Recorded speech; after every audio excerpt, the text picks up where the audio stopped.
Piles, जिसे medical भाषा में हेमोरॉइड्स और आम भाषा में बवासीर भी कहते हैं, एक बहुत ही आम समस्या है। इसमें आपके एनस, गुदा और निचले रेक्टम मलाशय की नसें सूज जाती हैं और उनमें सूजन आ जाती है। पाइल्स का मुख्य कारण निचले रेक्टम की नसों पर दबाव पड़ना होता है। यह दबाव कई वजहों से बढ़ सकता है। पुरानी कब्ज, क्रॉनिक कॉन्स्टिपेशन, मल त्यागते समय बहुत ज्यादा जोर लगाना, लंबे समय तक टॉयलेट में बैठना, इससे नसों पर लगातार दबाव बना रहता है। डाइट में फाइबर की कमी से मल सख्त हो जाता है, जिससे कब्ज होती है। प्रेगनेंसी के दौरान पेट का दबाव बढ़ने और हार्मोनल बदलावों के कारण यह आम है। ओबेसिटी, ज्यादा वजन से भी नसों पर दबाव बढ़ता है। भारी वजन उठाना, नियमित रूप से भारी सामान उठाने से भी यह समस्या हो सकती है। उम्र बढ़ना, उम्र के साथ एनस और रेक्टम के टिश्यूज कमजोर हो जाते हैं। पाइल्स के प्रकार, पाइल्स मुख्य रूप से दो तरह के होते हैं। इंटरनल हेमोरॉइड्स, अंदरूनी बवासीर, ये रेक्टम के अंदर होते हैं और आमतौर पर दिखाई नहीं देते।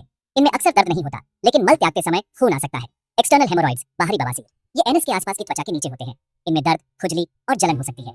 कभी कभी इनमें खून का थक्का, थ्रोम्बोज्ड हेमोरॉइड जम जाता है, जिससे तेज दर्द और सूजन होती है।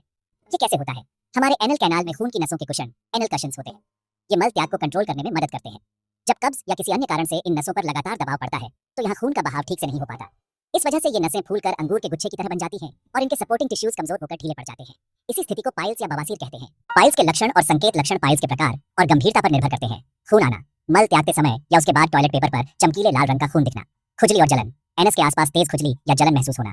दर्द और असहजता, खासकर बैठने पर या मल त्यागते समय दर्द होना। यह एक्सटर्नल पाइल्स में ज्यादा होता है। गांठ महसूस होना, एनस के पास एक संवेदनशील या दर्दनाक गांठ का महसूस होना। सूजन, एनस के आसपास सूजन आना।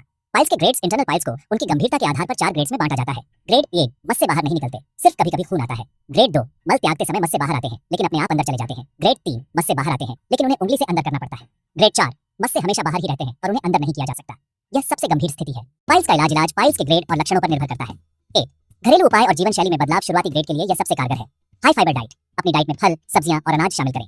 ज्यादा पानी पिए, दिन में 8-10 गिलास पानी पिए ताकि मल नरम रहे। सिट्स बाथ, एक टब में गुनगुना पानी भरकर 10-15 मिनट के लिए बैठें, इससे दर्द और सूजन में आराम मिलता है। जोर न लगाएं, टॉयलेट में ज्यादा जोर लगाने से बचें। 2, दवाइयां, क्रीम और ओनिंटमेंट, डॉक्टर दर्द, सूजन और खुजली कम करने के लिए क्रीम या ओनिंटमेंट दे सकते हैं। स्टूल सॉफ्टनेस, कब्ज से राहत के लिए दवाइयां दी जाएं। 3, बिना सर्जरी वाले प्रोसीजर्स, जब घरेलू उपायों से फायदा न हो तो डॉक्टर ये तरीके अपना सकते हैं। रबर बैंड लिगेशन, यह ग्रेड 2 और 3 के लिए सबसे आम प्रक्रिया है।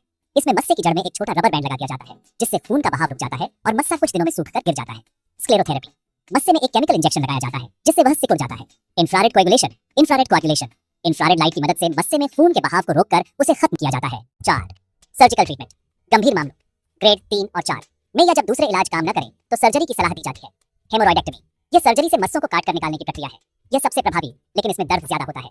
स्टेपल्ड हेमोरॉइडोपेक्सी, इसमें एक सर्कुलर स्टेपलिंग डिवाइस का उपयोग करके मस्सों को वापस उनकी जगह पर पहुंचाया जाता है और खून की सप्लाई काट दी जाती है। इसमें दर्द कम होता है। ध्यान दें, यह जानकारी सिर्फ ज्ञान के लिए है। किसी भी लक्षण के लिए डॉक्टर से जरूर सलाह लें और सही इलाज करवाएं।